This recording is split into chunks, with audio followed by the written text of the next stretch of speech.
Hello everyone, this is lecture 2 of module 1. Today we will try to do all the practical aspects of an access opening of anterior teeth. It will include both maxillary and mandibular teeth. I would refresh a little bit about the anatomy of mandibular anteriors so that we don't waste time on lot of theory and directly jump into the practical part of access opening. I would start the lecture with the access burrs that we routinely use, why long neck burrs are essential, and how can we minimize the armamentarium of doing access openings. Apart from it, I would also focus on how to minimize errors during access opening. Let's see how far we'll go. Best of luck to all the participants who have started the module, and I would expect very quick response from you every time that I'm sending an assessment, or I expect that you should collect all the materials, armamentarium and extracted teeth for the module, and that will make your learning very smooth.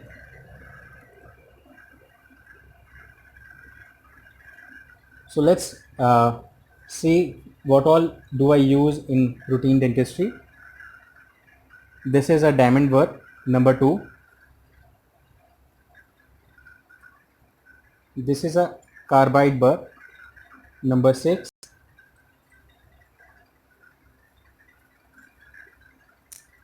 This is a transmetal burr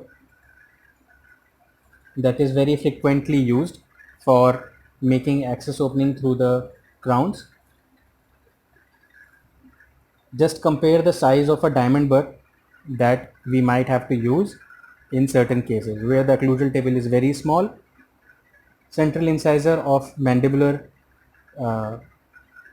zone is very small. It is the smallest tooth with the smallest occlusion table, so we might have to use this burr in most of the cases. Another favorite burr of mine I would like you to show is another round burr, and I'll show you one magical burr.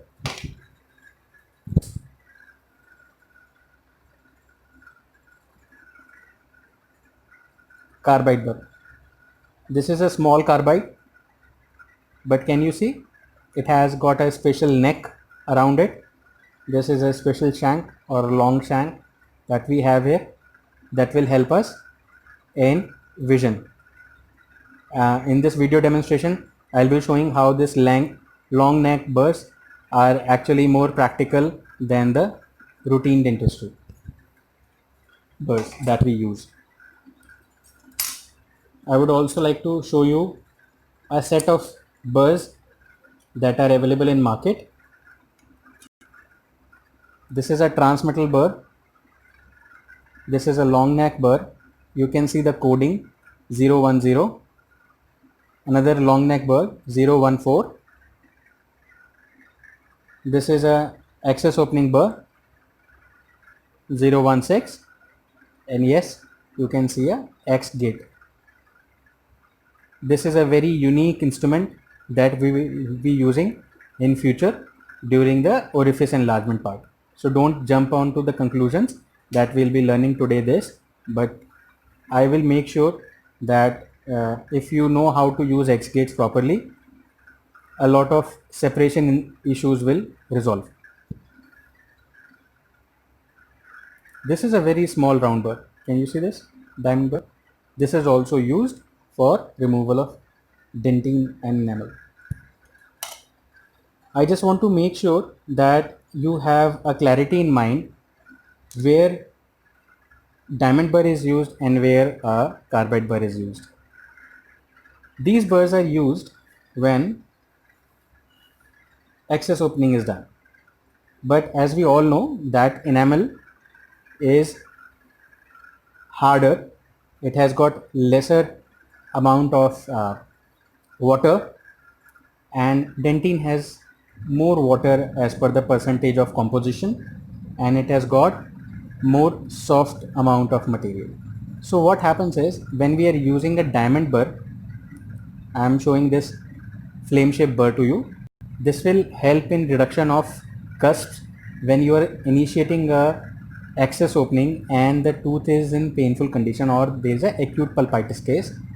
So you should always try to smoothen out the cusp of molar teeth. That will help in reducing the functionality of the tooth, and it will support the healing of the treatment that you're doing. Along with it, if you smoothen out the excess, if you smoothen out the cusp of the teeth, it gives us a very stable reference point. I'll show you how. So when you are entering into the enamel part, always prefer a diamond burr, and when you have already entered the dentine part and you want to scoop out dentine or more dentine, a careful dentine, you should rely on your carbide burrs. I am sure it will help you in bigger ways.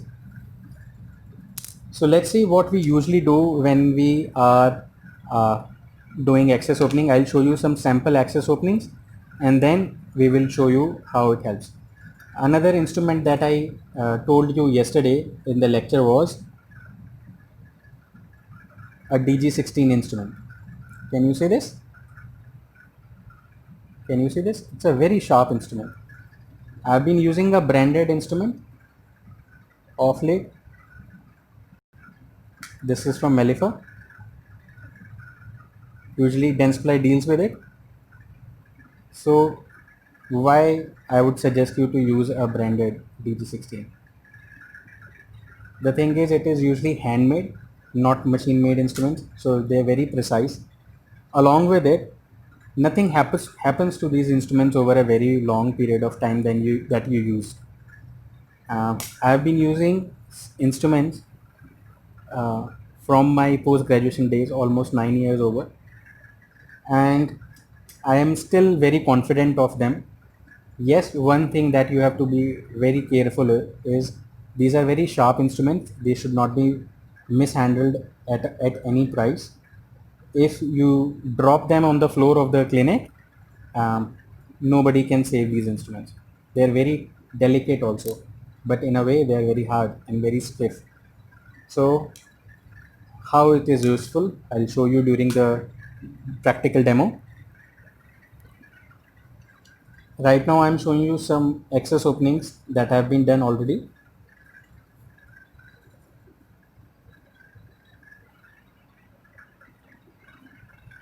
Can you see the access opening?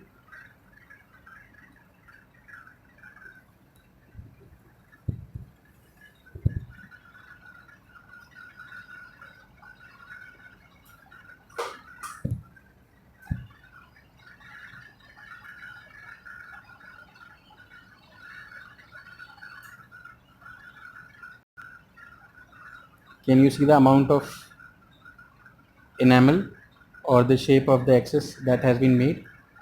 Usually when you're using microscopes, we don't go for conventional shapes, but we try to remove as minimum as dentine possible or enamel possible.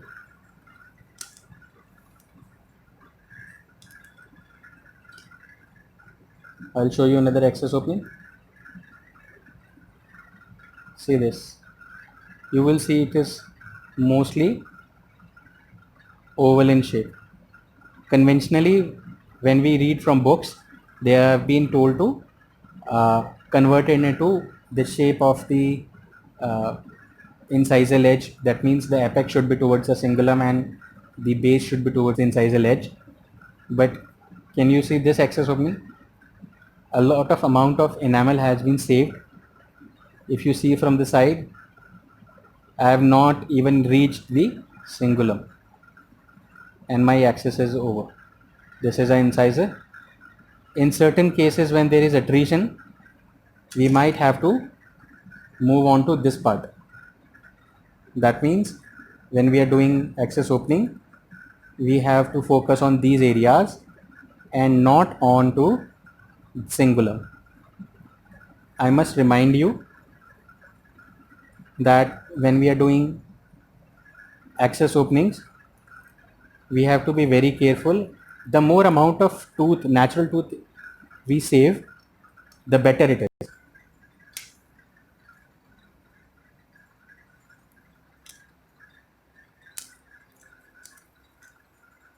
So let me just revise about mandibular interiors and we'll move ahead from here.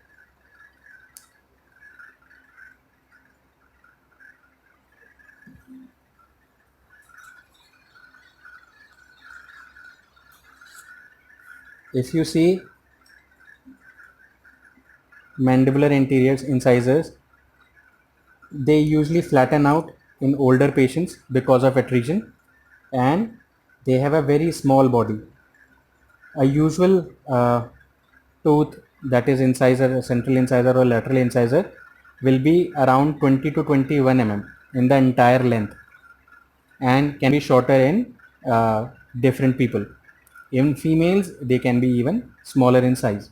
So your usual working length when you're working on a central incisor or lateral incisor can be confined between 17 to 18 mm if you are working properly.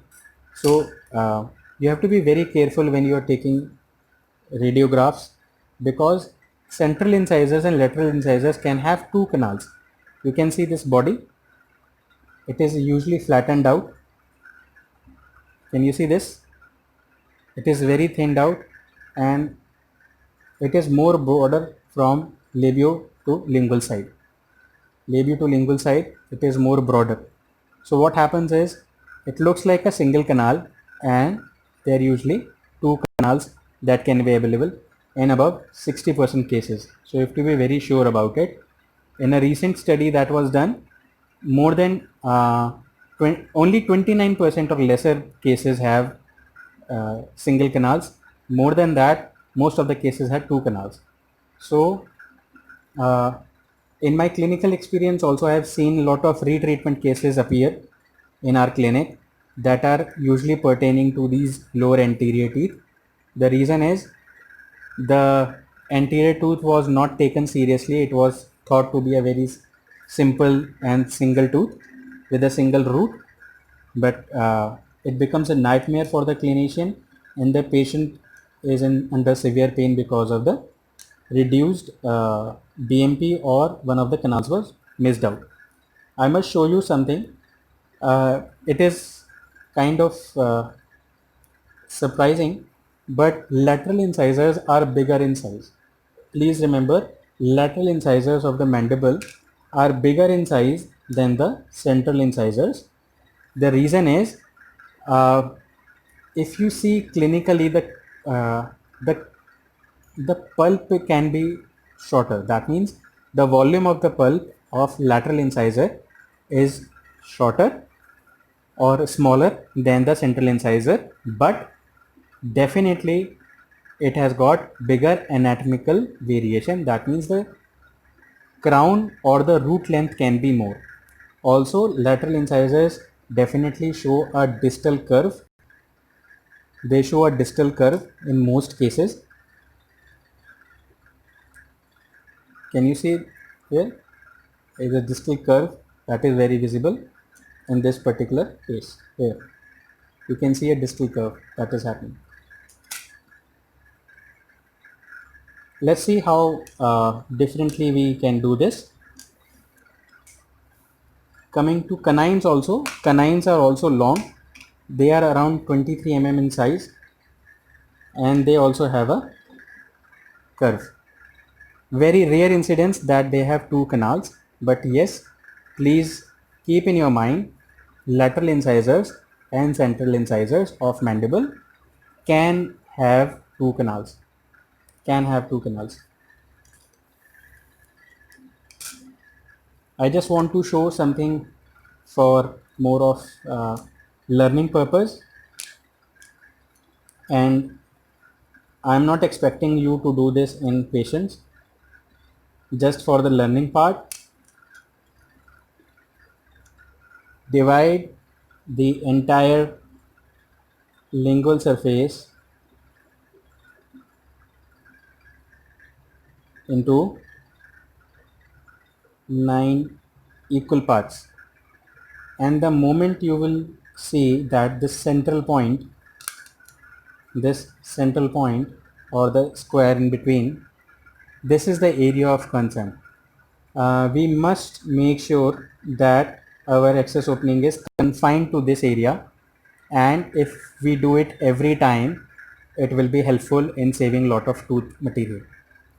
Also, when you are expecting that there can be two canals, because over a period of learning in this module, and when you will start reading your radiographs better, you will say that these teeth definitely have two canals. Then how will you find out these two canals?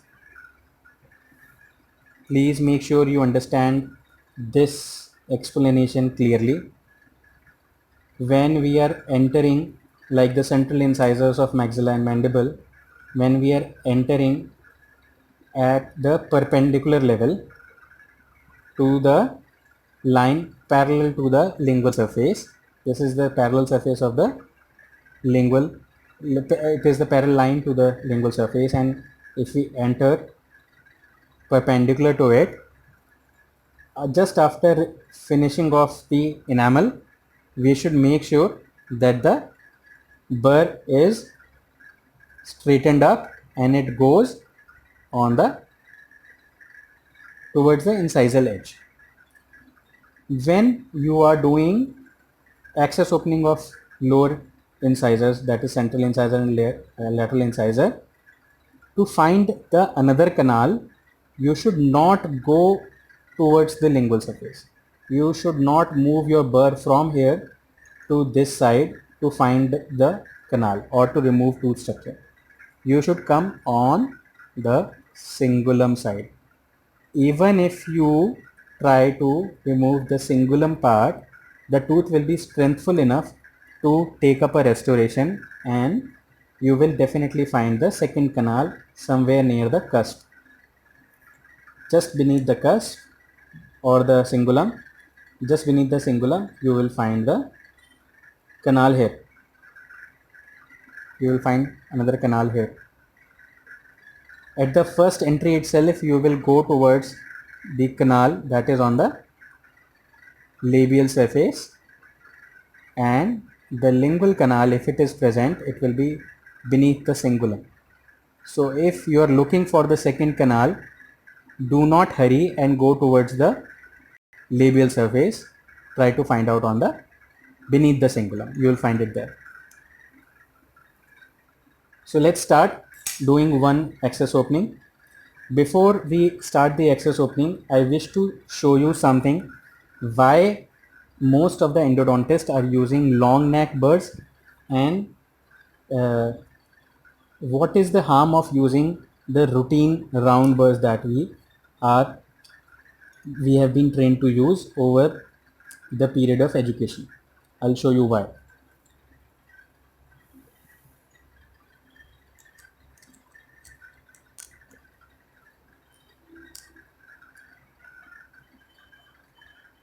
As you see these burrs, you can see these. I have mounted one of the routine round burrs over the rotor handpiece, and I just wish to show you how it looks cool on the illustration or diagram part, but when we are doing, when we are doing access opening, there is no vision of the actual area we are working on. So when we start working, we don't see much of the area. Also, when this aerator is working along with the air and water, that means aerosol is coming out, vision is hugely hampered, and we start digging into this access opening, and mostly we can come out like this.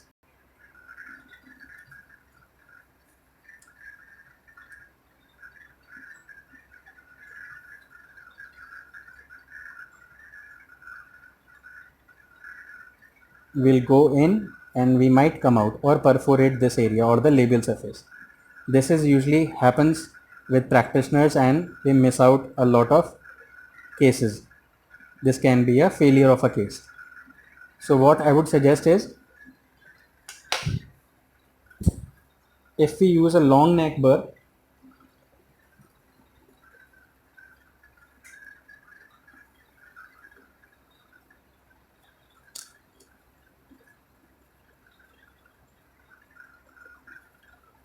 let's keep it straight for the vision part. And if we see that if we are at a 12 o'clock position and my handpiece is coming like this, I still have a lot of vision and I can see a area of working. Even at this angle, I'll be able to see a lot of material. I can see the actual landmark where I need to work upon. But with shorter round burrs, see, this is a long nap burr. This is a long nap burr. With shorter instruments, their vision is impaired and we are not able to do justice to the axis opening, and we might lose the actual focus and perforations can happen. So let me do something. Let me start an axis opening and show you how easy it is to do it with long neck burrs. I am not, just for the education purpose, I am not keeping the aerosol on because it will impair the vision also right now, and you might not able to learn what is the true thing of axis and how a burr is working.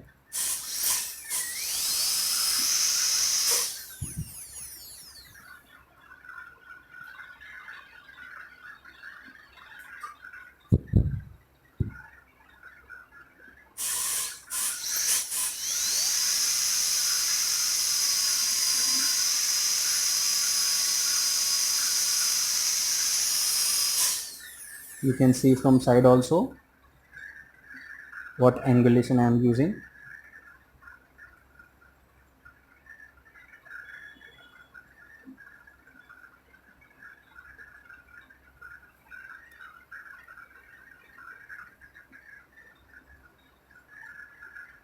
What angulation? Okay, almost perpendicular to the lingual surface. This is the angle of working.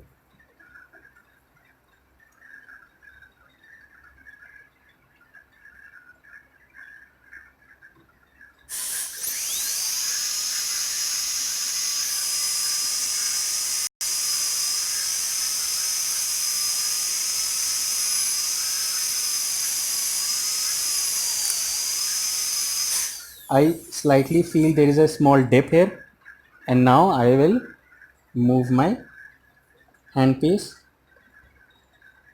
in a towards the incisal surface.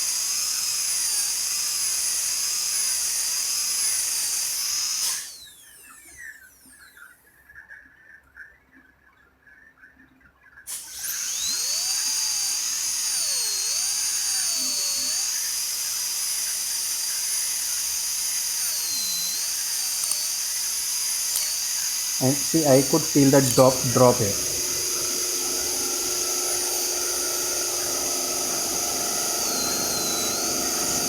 I could engage my burr. If I am working this way, I have saved a lot of cingulum area. I am within this limited area of working. Now this is my area of concern. I will remove dentine from here, make it more triangle for conventional purposes.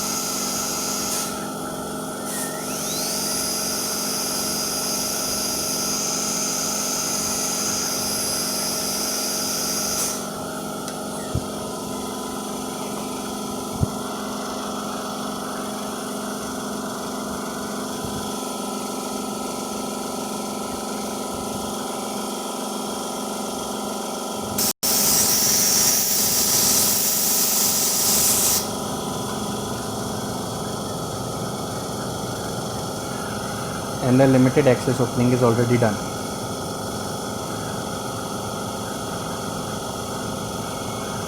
So we could save a lot of cingulum here. and my access is almost over. If I go with the DG16, I will find my access point.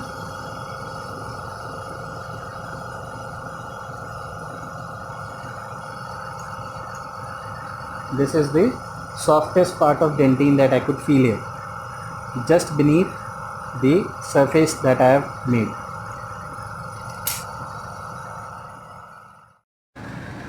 I'll show you another burr. This is tapered fissure 22 that I have been talking about in the previous lecture. Can you see this? See the amount of diamond it is available on this burr. It is almost 7 mm, 6 or 7 mm, lesser than 7 for sure. If we start from here, lesser than 7 mm. You can use this burr in most cases that have not been treated, and I assure you this will give you very good results. This is for refining of the canal walls, and once you have got a purchase point, or that means the drop point, you can actually improve your access from here.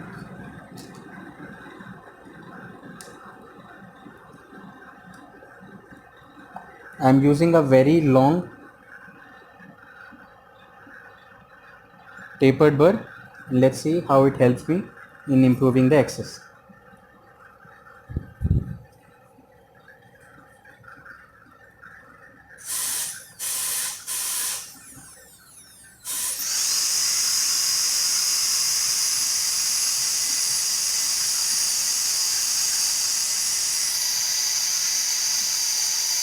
I just dipped beneath the cingulum, kept it straight, had a very good control over my access areas. If these markings are there, I am working very softly, and I have that feel that I am in control of the access opening.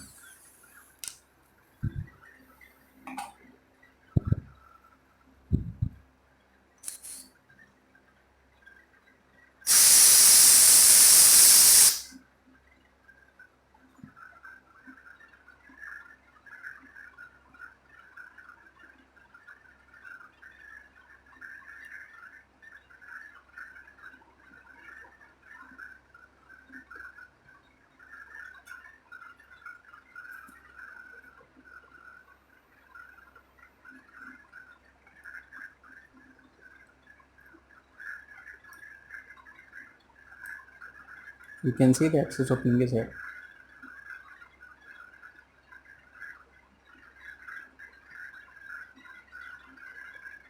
You can see this purchase point, this hole in the pulp chamber, and from here we will improve on the access part. From here the next step will start. How to improve when you have got one orifice, how to improve from there, that will be the part of the access opening also. So make sure you guys are doing justice to what I'm saying today, and make small efforts in adding to the value that you're doing. Going slow is not a bad thing.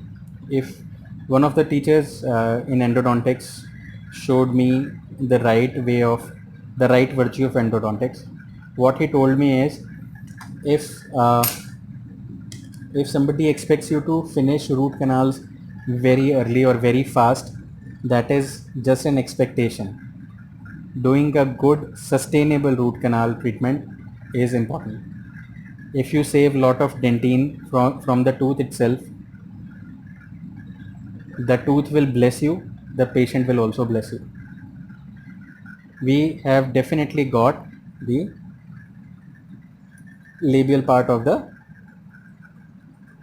access opening, the labial orifice, and on this side, just beneath the cingulum, I will